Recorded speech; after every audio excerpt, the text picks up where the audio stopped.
बंदी छोड़ सतगुरु रामपाल जी भगवान की जय हो। परमपिता परमात्मा सारी सृष्टि के रचनहार, कुल मालिक, असंख्य ब्रह्मांडों के स्वामी, जगत गुरु, तीनों लोकों में प्रवेश करके सबका भरण पोषण करने वाले संत श्रोमणी सतगुरु रामपाल जी परमेश्वर जी के चरण कमल में हम सभी सत्सेवक भाई बहनों का कोटि कोटि दंडोत प्रणाम। और लाइव वीडियो देख रहे आप सभी भाई बहनों को हम सभी की तरफ से प्यार भरा सत साहिब।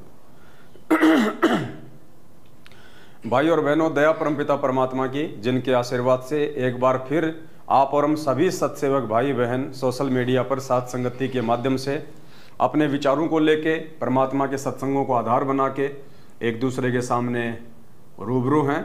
और पिछली पीढ़ी में सतगुरु रामपाल जी भगवान की ये विशेष मेहर है, ये विशेष दया है उनकी आत्माओं पे, जो परमेश्वर अपनी आत्माओं को ज्ञान आधार से मजबूत करने के लिए सात संगतियों के माध्यम से एक दूसरे को जोड़े हुए हैं। और निरंतर भगत आत्माएं एक दूसरे के सहयोग से ज्ञान को आधार बना के भक्ति मार्ग में आगे बढ़ती जा रही हैं। तो आज एक विशेष न्यूज़ थी जो आज नहीं तो कल घटित होनी थी, क्योंकि परमात्मा कहते हैं कि राम धारा और राजधारा, इनसे ना कोई बच पाया है और ना कोई बच पाएगा। तो बरवाला कांड 2014 आप सभी जानते हैं। जिस बरवाला कांड को करवाने में वैसे मुख्य भूमिका तो काल भगवान की थी, लेकिन काल भगवान साक्षात प्रकट नहीं होता है।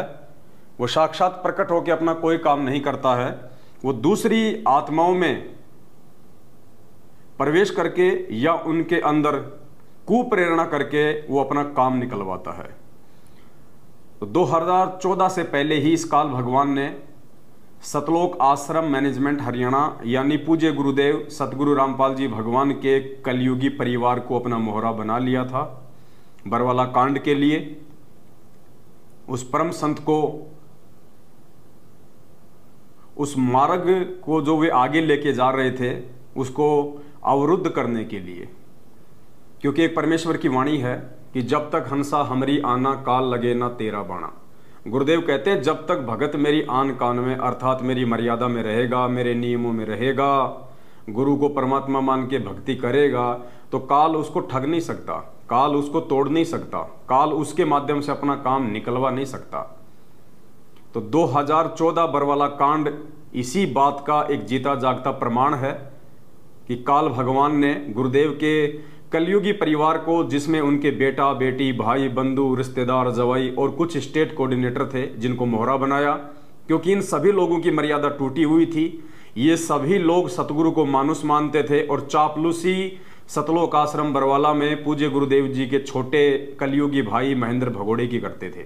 जैसा महेंद्र इनको दिशा निर्देश देता था, गुरुदेव से ज्यादा ये उनकी बातों को महत्व देते थे, जिसके चलते परमात्मा की मर्यादाओं से ये दूर थे।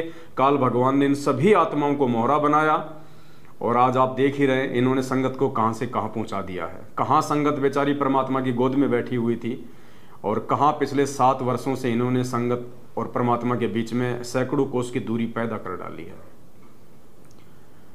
और बरवाला कांड करवाकर जो कुछ लोग आज तक वांटेड बने घूम रहे थे, जिनमें मुख्य जो भगोड़ा है मुकदमा नंबर 428 में मर्डर के केस में, वो है सतगुरु रामपाल जी भगवान का छोटा कलयुगी भाई महेंद्र।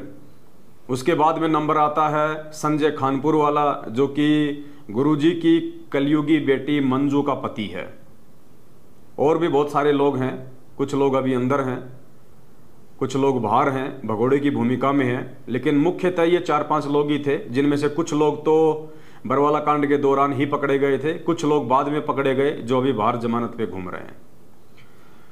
तो आज ऐसा ही एक व्यक्ति पुलिस के हत्थे चढ़ गया है, जो पिछले 7.5 साल से भगोड़े की भूमिका निभा रहा था, यानी मंजू का पति संजय खानपुर वाला रिटायर्ड फौजी, जो आश्रम में सतगुरु रामपाल जी भगवान का बॉडीगार्ड बन के घूमता था, उनका गनमैन बन के घूमता था और पिछले 7 वर्षों से संगत के दान पे हराम के टूक तोड़ रहा था। दास ने उसको सलाह भी दी थी 1-2 बार, वो जयपुर आया था दास से मिलने के लिए। हालांकि दास को उसने काफ़ी कुछ भला बुरा कहा, लेकिन हमें तो कोई फर्क पड़ता नहीं इन सब बातों से। तो उसने कहा था कि मुझे 12,000 रुपये मुझे तनख्वाह मिलती है संगत की तरफ से। तो दास ने कहा, रे नालायक, तू काहे की तनख्वाह ले रहा है? तू हट्टा कट्टा आदमी, मजदूरी कर, कहीं टोकरी गेर, 40-45 साल की तेरी उम्र है, तू क्यों संगत के टुकड़ों पे पल रहा है? और तू खुश होके मेरे को कह रहा है कि मुझे 12,000 रुपये मुझे तनख्वाह मिलती है, जैसे तू लोगों के घर में जाकर तू उनके खेतों के अंदर हल चला रहा हो। तो पुण्यात्मा, हराम के खाने वाला कब तक बचेगा? आज नहीं तो कल पकड़ा तो जाना ही था। परमात्मा के दोषी हैं ये लोग, कब तक छुपते फिरेंगे, कब तक भागते फिरेंगे? तो देर सवेर बाकी लोगों का भी नंबर आएगा, इसमें कोई दो राय नहीं है। आज संजय खानपुर वाले का नंबर आया है। अब बेटे की अच्छे से जो है उसकी खातरदारी होगी जवाई राजा की, जैसे जवाई राजा की ससुराल में खातरदारी होती है ना, चावल बनाते हैं, फिर घी डालते हैं, फिर बूरा डालते हैं, सास उसके पास में बैठ जाती है, हैं? अब वो पुलिस वाले सास बन के उसके पास बैठेंगे और ढंग से उसका जो रिमांड जिसको हम कहते हैं ना, अब अच्छे से होगा। अब क्योंकि 7 साल से जितना संगत का खाया है वो परमात्मा निकालेगी पीगा। तो हम आगे बढ़ेंगे, क्योंकि एक पीला पर्चा सतलोक आश्रम मैनेजमेंट हरियाणा वालों ने उसी विषय पे अभी शाम को 7 बजे भेजा है। बताओ, 7 बजे भी गुरुजी तो बिल्कुल हाजिर जवाब रहते हैं इनके लिए। चाहे रात को 12 बजे गुरुजी से जवाब मंगा लो, बिल्कुल तैयार रहते हैं परमात्मा इनके लिए। बताओ ये कौन सा टाइम है? देखो ऊपर टाइम लिखा हुआ है, ये देखो इधर, समय 7 PM। बताइए, और तारीख कितनी? आज ही आया है 23 जून 2022, यानी आज की डेट है।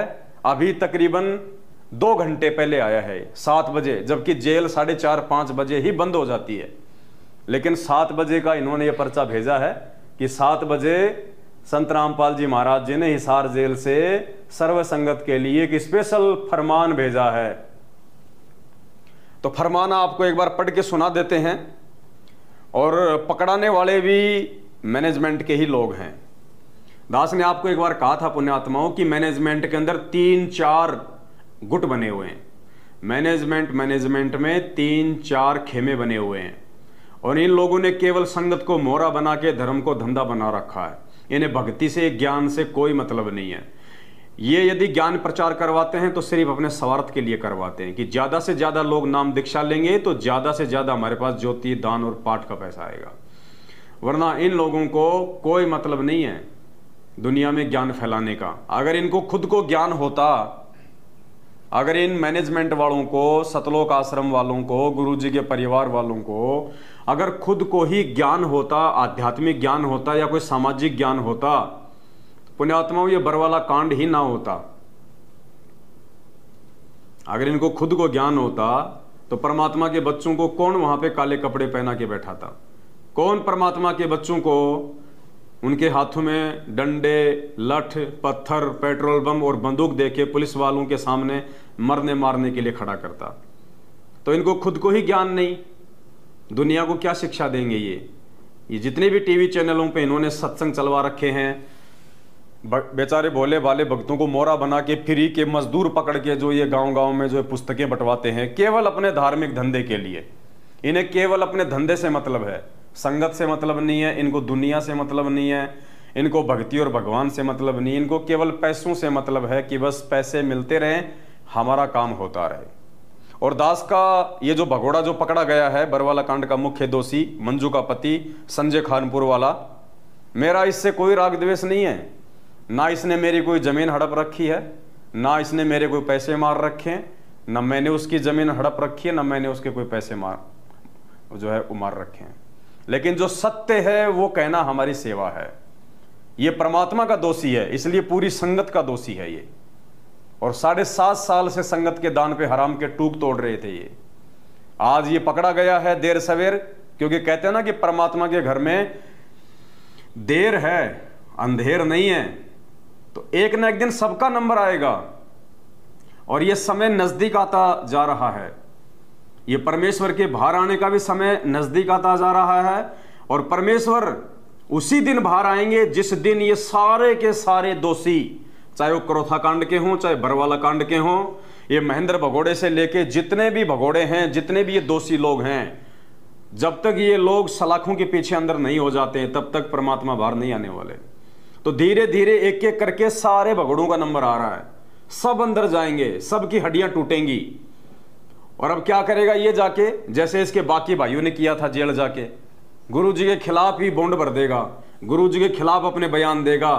जब पिछवाड़े पे डंडे पड़ेंगे तो गुरु जी के खिलाफ पुरुषोत्तम की तरह, रामकुमार ढाका की तरह, बलजीत की तरह ये लिख लिख के दे देगा वहां पे कि साहब हमने कुछ नहीं किया, हमसे जो भी करवाया संत रामपाल जी महाराज जी ने करवाया। संत रामपाल जी महाराज जी के कहने पे हमने कमांडो बनाए, संत रामपाल जी महाराज जी के कहने पे हमने पेट्रोल बम रखवाए, हमने भक्तों को मेन गेट पे बैठाया, क्योंकि संत रामपाल जी महाराज जी नहीं चाहते थे कि मैं कोर्ट में जाऊं। सारा का सारा ब्लेम पूरा का पूरा ठीकरा गुरु जी के सिर पे फोड़ दिया जाएगा। हो सके तो अखबारों की कटिंग में आजकल में इसके बयान आने शुरू हो जाएंगे, आप जी देख लेना। सेम टू सेम यही बातें आपके सामने आएंगी जो आज से पहले बाकी जो है पकड़े गए लोगों के बयान आए थे। तो देर सवेर नंबर आया और नंबर आएगा, बाकी लोगों का भी आएगा और उन मनवश लोगों को भी अपने कुकर्मों की सजा मिलेगी। उन नामदान संचालक और उन कोऑर्डिनेटरों को भी अपने प्रत्येक कुकर्म की सजा मिलेगी जो उस परमेश्वर के बच्चों को ये फर्जी नामदान केंद्र खोल खोल के ज्योति पाठ और दान के आदेश बता बता के इन फर्जी आश्रमों में भेज भेज के बेचारों को भक्ति धन से और आर्थिक रूप से उनको ठग रहे हैं। नंबर उनका भी आएगा, भले उनका नंबर पुलिस की पकड़ में ना आवे, लेकिन जैसे अभी 4-5 दिन पहले मध्य प्रदेश के मांडला का तहसील कोऑर्डिनेटर राकेश दास सारनामी जो अभी हार्ट अटैक से जो मरा है, उसके 1 महीने पहले बिहार का स्टेट कोऑर्डिनेटर राजदेव बाबू बाथरूम में बैठा बैठा ही मर गया, हार्ट अटैक। उससे पहले गुजरात का कोऑर्डिनेटर कानू दास वो मर गया। तो पुण्यात्माओं धीरे धीरे सबका नंबर आएगा। उससे पहले जम्मू कश्मीर का स्टेट कोऑर्डिनेटर ताराचंद वो हॉस्पिटल में मरा, अकाल मौत बीमारी से। और आए दिन संगत तो आलू टमाटर की तरह मर ही रही है। तो पुण्यात्माओं अब दास आपको थोड़ा सा ये दिखाना चाहेगा, समझाना चाहेगा। ये पीला पर्चा इन्होंने वायरल किया है। जैसे ये संजय खानपुर वाला पकड़ा गया कल, तो तुरंत सतलोक आश्रम मैनेजमेंट हरियाणा ने एक दूसरे के ऊपर शक की दृष्टि डालते हुए कि भाई किसने पकड़ाया, किसने पकड़ाया। तो जो भी व्यक्ति थोड़ा बहुत इनके विरोध में होता है ना, जो इनके इन फर्जी फरमानों को नहीं मानता है और जो इनके साथ में होता है, ये उसी के ऊपर अपने शक की सुई लेके जाते हैं। तो आज इन्होंने एक पीला पर्चा निकाला है 2 पेज का, दास आपको ये पढ़ के सुना देता है, देख लीजिएगा। सत साहिब जय बंदी छोड़ की सतगुरुदेव जी की जय। दिनांक 23/6/2022, समय 7 बजे, यानी आज की डेट है और आज शाम को 7 बजे ही हिसार जेल से इनके अनुसार ये पीला पर्चा आया है। जैसे गुरुजी इन्हीं के लिए बैठे हैं, गुरुजी को वहां पे प्रिंटिंग प्रेस दी हुई है, एक कंप्यूटर दिया हुआ है और गुरुजी की ड्यूटी केवल एक ही है कि मैनेजमेंट के लिए पीले पर्चे छापते रहो बस। ये देखिए, सत साहिब सर्व संगत व सर्व आश्रमों तथा नामदान केंद्रों तथा सत्संगों को करने वाले सब सेवादारों को दास का निर्देश है। यानी गुरुजी ने पूरे मैनेजमेंट को स्पेशली एक आदेश दिया है, एक निर्देश दिया है आज सख्त स्पेशली। दास का निर्देश है कि भगत सुभाष पुलिस वाला सनोप श्री महेंद्र सिंह गांव सुंडाना जिला रोहतक की नो एंट्री की जाती है। कोई सुभाष दास है, कोई पुलिस वाला, भगत ही है, रोहतक का है। तो स्पेशली आदेश बताया है गुरुजी की तरफ से। लिखने वाले तो कौन है आपको अच्छे से मालूम है ही कि ये पीले पर्चे कौन छापता है। जिला रोहतक की नो एंट्री की जाती है। उस सुभाष दास पुलिस वाले की सभी आश्रमों से, सभी नामदान केंद्रों से नो एंट्री की जाती है। और अगर इनका बस पड़े तो ये धरती से नो एंट्री कर दें, धरती से, लेकिन इनका इतना जोर नहीं चल पा रहा। इस पर शक है।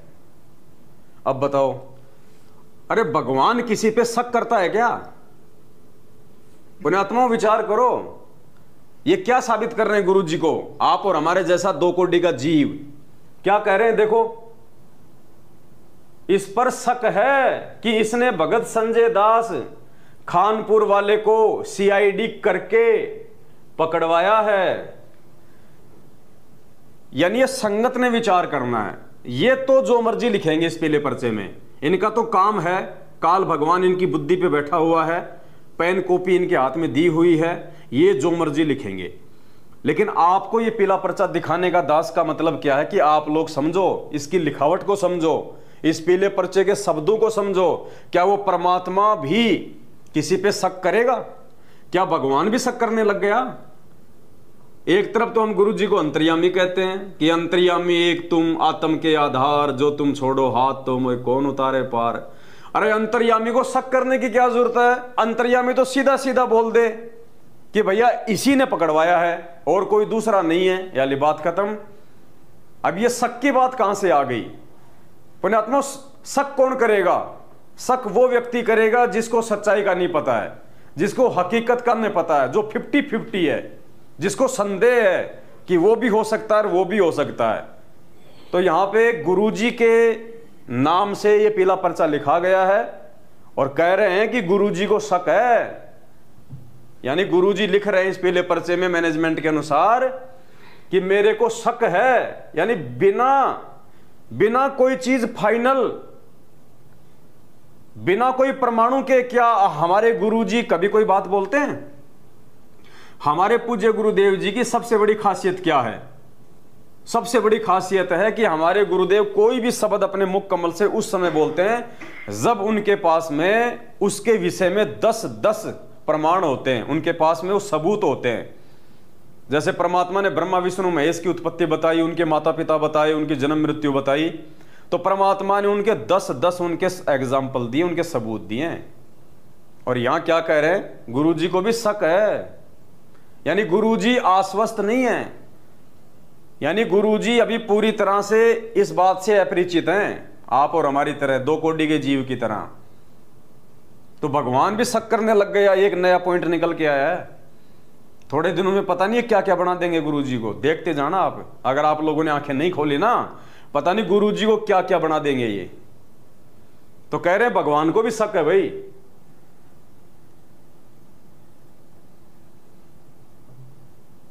श्री महेंद्र सिंह, गांव सुंडाना, जिला रोहतक की नो एंट्री की जाती है। इस पर शक है कि इसने भगत संजय दास खानपुर को सीआईडी करके पकड़वाया है। अब दूसरी बात पुण्यात्माओं, परमात्मा ये पीला पर्चा क्यों लिखेंगे? अरे जो जैसे कर्म करेगा अपना भोगेगा, अपना पाएगा। गुरुजी क्यों पक्ष लेंगे एक भगोड़े का? एक भगोड़े व्यक्ति का गुरुजी क्यों पक्ष लेंगे? विचार करो पुण्यात्माओं। परमात्मा ने अपना खुद का पक्ष नहीं लिया। और कोर्ट में क्या कहा था गुरुजी ने हंसते हुए जब उनको सजा सुनाई गई कि भैया ऊपर वाला देखेगा, परमात्मा देखेगा हमारा, तो हंसते हुए। तो यहां गुरुजी कैसे किसी का जो है वो पक्ष लेंगे? अपने ही एक भगत पे गुरुजी शक कर रहे हैं और अपने एक भगत को जो कि भगोड़ा घोषित है। विचार करो, क्या भगोड़े व्यक्ति का गुरुजी कभी पक्ष लेंगे? अरे जो भगोड़ा है वो भगवान का भगत कहां से हो गया? भगवान का भगत कभी भगोड़ा नहीं हो सकता, क्योंकि भगत कभी कोई गलत काम नहीं करता। और जो गलत काम करता वो जो है वो भगत नहीं होता। और जो भगत होगा वास्तव में वो भगेगा नहीं, वो भगोड़ा नहीं होता। और फिर भी जो व्यक्ति 7.5 साल से पुलिस के आगे बरवाला कांड के बाद में भगोड़ा बन के घूम रहा है, तो सबसे बड़ा दोषी है वो। अगर ये संजय खानपुर वाला, ये मंजू का ये पति, अगर बरवाला कांड में इसका कोई दोष नहीं था, अगर ये दोषी नहीं है, तो इसको भगोड़ा बन के भगने की क्या जरूरत थी? जैसे हमारे गुरुदेव पुलिस के साथ चले गए, ये भी चला जाता। इसको भी अपने गुरुजी पे विश्वास होना चाहिए था, इसको भी अपने भगवान पे विश्वास होना चाहिए था कि भाई ये तो परीक्षा है, जब हमारे गुरुजी नहीं भग रहे तो हम क्यों भगे? देखा जाएगा, हम सत्य हैं, जीत हमेशा सत्य की होती है, आज नहीं तो कल। परमात्मा कभी तो हमारी सुनेगा, जैसा कि पूज्य गुरुदेव जी कहते हैं। तो इसको भगने की जरूरत क्या थी? पुलिस के आगे भगोड़ा बन के, चोर बन के। इसका मतलब ये दोषी है। और दास तो भाई आई विटनेस है, आई विटनेस। मैं तो था बरवाला कांड में, मेरे को भी इन्होंने छोटा मोटा कमांडो बनाया हुआ था वहां पे। तो मुझे तो मालूम है कि बार बार यही आदेश लेके आता था। गुरु जी का आदेश आ गया, भक्तों गुरु जी तुम्हारी सेवा से अति प्रसन्न हैं। हम भूल जाया करते, वाह भाई वाह, आज तो मौज होगी। भक्तों सबको सार नाम मिलेगा, गुरु जी ने बोल दिया है। जिसको प्रथम नाम है उसको सतनाम मिलेगा, जिसको सतनाम है उसको सार नाम मिलेगा। बरवाला कांड होते ही बताइए, ये भगोड़ा आदमी आज जब ये पकड़ा गया तो गुरुजी इसका पक्ष लेंगे। अब आप देखते जाओ आगे आगे। इस पर शक है कि इसने भगत संजय दास खानपुर को सीआईडी करके पकड़वाया है।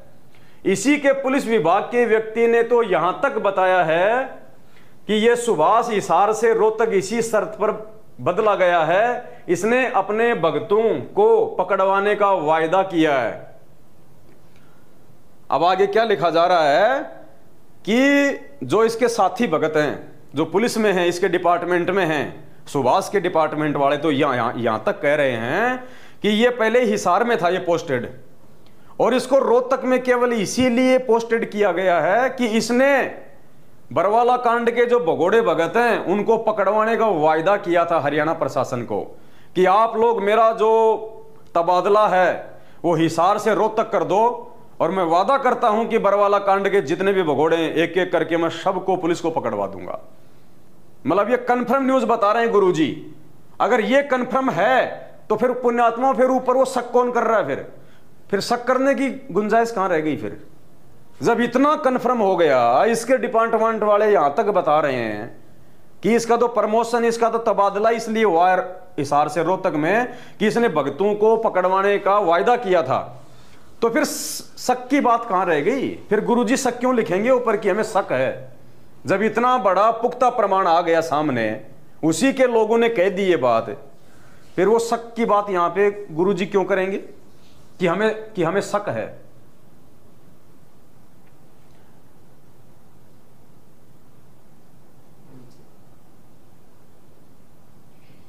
इसी के पुलिस विभाग के व्यक्ति ने तो यहां तक बताया है कि यह सुभाष हिसार से रोहतक इसी शर्त पर बदला गया है, इसने अपने भक्तों को पकड़वाने का वायदा किया है। मतलब बात फाइनल हो गई, फिर शक की तो कोई गुंजाइश रही नहीं। तब यह बदला गया है। यह कौन? यह सुभाष 12, 13, 14 जून 2022 परमात्मा के प्रकट दिवस पर तीनों दिन रोहतक के सिंहपुरा आश्रम में सेवा के बहाने रहा था। 3 दिन का जो ये प्रकट दिवस था ना, कागज की फोटो का, ये रोहतक के सिंहपुरा आश्रम में भी मनाया गया था। तो कह रहे हैं कि तीनों दिन ये वहां भंडारे में मौजूद था, ये सुभाष पुलिस वाला। अच्छा, रोहतक के सिंहपुरा आश्रम में सेवा के बहाने रहा था, जैसा इसी के विभाग के व्यक्ति ने बताया। यह भी फाइनल है। जब तक इसका जवाब नहीं आता तब तक इसकी नो एंट्री की जाती है। शक तब और दृढ़ हो जाता है जब इसने, सुभाष ने, बेटी मंजू के पूछने पर कि क्या आपको पता है कि संजय मंजू के बटेऊ को पुलिस ने पकड़ लिया है, यानी कह रहे हैं कि उस समय शक और ज्यादा मजबूत हो जाता हमारा सुभाष के ऊपर जब संजय की धर्मपत्नी मंजू, जो कि गुरुजी की बेटी है, उसने इसको फोन किया और पूछा कि सुभाष भाई क्या तुम्हें पता है संजय पकड़ा गया, मेरा पति पकड़ा गया? तो इसने कहा कि हाँ मुझे पता है, पकड़ा गया, अभी 1 घंटे पहले तो पकड़ा गया। उसे तो 1 घंटा हो गया है पकड़े हुए। रोहतक की एसटीएफ टीम ने पकड़ा है। उसी एसटीएफ टीम में सुभाष भेष बदल कर आया है। ये भगत, ये गलत मिसप्रिंट है। भगत बदल कर तो मतलब है नहीं, भेष बदल कर ही होगा। यानी उस जिस रोहतक की जिस एसटीएफ टीम ने इस संजय खानपुर इस भगोड़े को जो पकड़ा है, कह रहे हैं कि उसी टीम का सदस्य था ये सुभाष। बेटी मंजू ने कहा कि भाई आपको पता था तो बताया क्यों नहीं?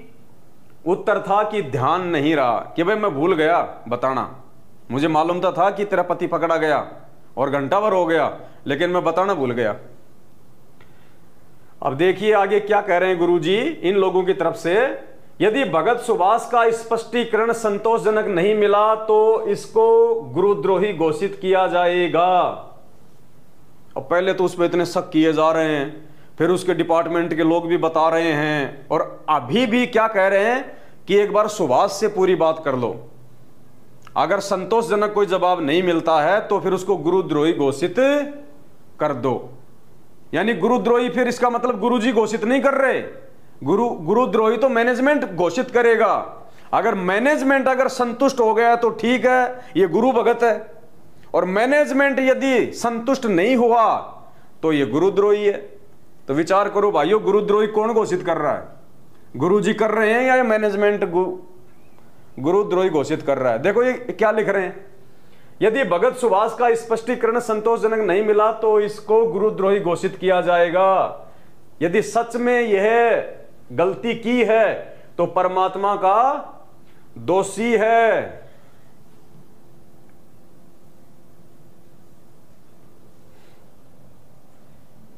यदि सच में उसने ये गलती की है तो परमात्मा का महा अपराधी है। आस्तीन के सांप का काम किया है। बताओ, भगोड़े को पकड़वा दिया तो आस्तीन का सांप हो गया। गुरु गद्दारों को यदि किसी ने पकड़वा दिया तो ये तो नेक काम है, आज नहीं तो कल ये तो वैसे पकड़े जाते। और मान लो पुण्यात्माओं, अगर इसको ये सुभाष ने नहीं पकड़वाया होता और पुलिस ने ही पकड़ लिया होता तो क्या पुलिस को भी गुरुद्रोही घोषित करते? बताओ, क्या पुलिस को भी गुरुद्रोही घोषित करते? ये किसकी भाषा है ये पहले पर्चों में? थोड़ा विचार करो आप लोग। महाअपराधी है, आस्तीन के सांप का काम किया है, अगले आदेश तक इसे संपर्क काटें, इसको मिशन की कोई जानकारी ना दें, मत दो जानकारी। जो काम था वो तो इसने कर दिया, अब बाढ़ में गई तुम्हारी जानकारी, क्यों चाहिए इसको मिशन की जानकारी? और तुम लोग जो शब्द जो ये लिख रहे हो ना कि इसको मिशन की जानकारी ना दें, तुम लोग खुद ही आतंकवादी वाले काम कर रहे हो। अरे अगर तुम भगत हो, तुम्हारा काम अगर विश्व कल्याण का है तो नालायको तुम्हारे मिशन में कौन सी AK-47 बंदूकें बन रही है जिसकी जानकारी हो जाएगी तो बहुत बड़ा नुकसान हो जाएगा।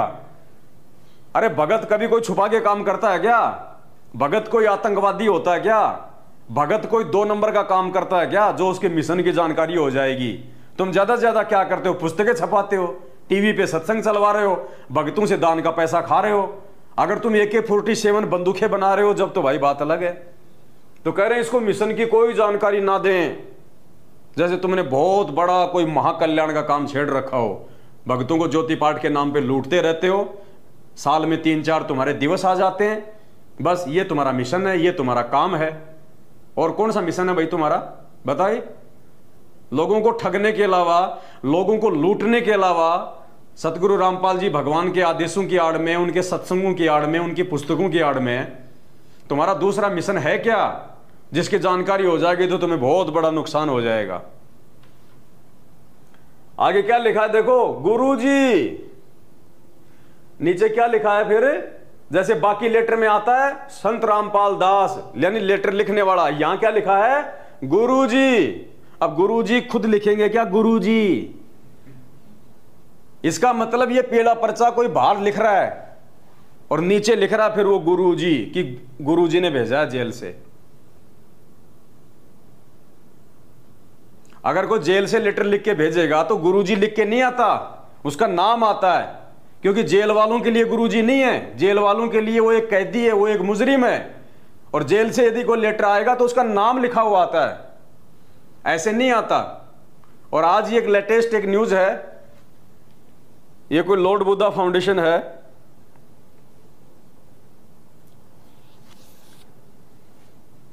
है क्या आपके पास? मेरे को भेजना। भगत जी आप भेजो मेरे उस पर, दूसरे नंबर पे भेजो, 827384 वाले पे। मध्य प्रदेश की कोई संस्था है लॉर्ड बुद्धा फाउंडेशन, आप सब जानते भी होंगे। पहले ये लोग ठीक थे, बीच में फिर इन्होंने खुद भी गुरुजी की जमानत के नाम पे अपना धंधा शुरू कर दिया।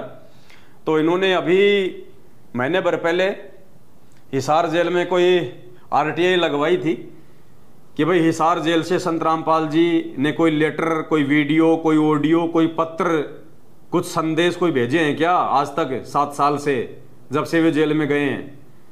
तो उसका जवाब आया है कि हिसार जेल से कोई भी ऑडियो, कोई भी वीडियो, कोई भी लेटर, कोई भी संदेश, कोई भी चिट्ठी उनकी तरफ से बाहर नहीं भेजी गई है, ना कोई पुस्तक भेजी गई है। आज स्पष्ट वो आरटीआई में लिखा हुआ है। और कितनी आरटीआई पहले लग चुकी हैं इन्हीं मुद्दों को लेके। हर बार जवाब आता है सुनने, यानी कुछ नहीं भेजा गया जेल से, बाहर से लोग कोई धोखाधड़ी कर रहे हैं, कोई फ्रॉडबाजी कर रहे हैं। भेज दिया क्या?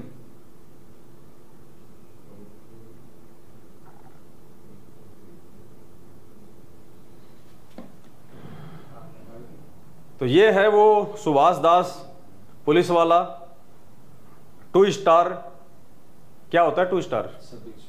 सब इंस्पेक्टर है ये रोहतक में। तो इसको अब गुरुद्रोही घोषित किया जाएगा। बताओ भाई साहब को नमस्कार, आप भी हमारी श्रेणी में आ गए। आपका धन्यवाद है साथ संगतियों में, अगर आप आना चाहो तो आपका मोस्ट वेलकम है, क्योंकि गुरुद्रोही तो आप घोषित किए जाओगे, इसमें कोई शक नहीं है। ये पट्टा तो आपके गले में डाला जाएगा। तो आपसे निवेदन है, अगर परमात्मा आपको सद्बुद्धि दें तो आपने एक नेक काम किया है, एक भगोड़े को पकड़वा के, और आप साथ संगतियों से भी जुड़ जाओ ताकि परमात्मा के आप जी और थोड़ा सा नजदीक आओ, थोड़ा ज्ञान को आधार बना के आप भी थोड़ा भक्ति मार्ग पे चलो, ताकि आपका भी आत्म कल्याण हो। तो ये भाई साहब हैं, अब इनको गुरुद्रोही इनको घोषित किया जाएगा। बताओ, ये तो पुलिस वालों को भी नहीं छोड़ते, हमारे जैसों को तो क्या छोड़ेंगे, ये तो पुलिस वालों को भी, सब इंस्पेक्टर जैसे महान लोगों को भी ये तो गुरुद्रोही घोषित कर रहे। भाई बताओ क्या कर ले इस दुनिया शानी का। तो पुण्यात्माओं निकलो इसके जाल से बाहर। ये आरटीआई है,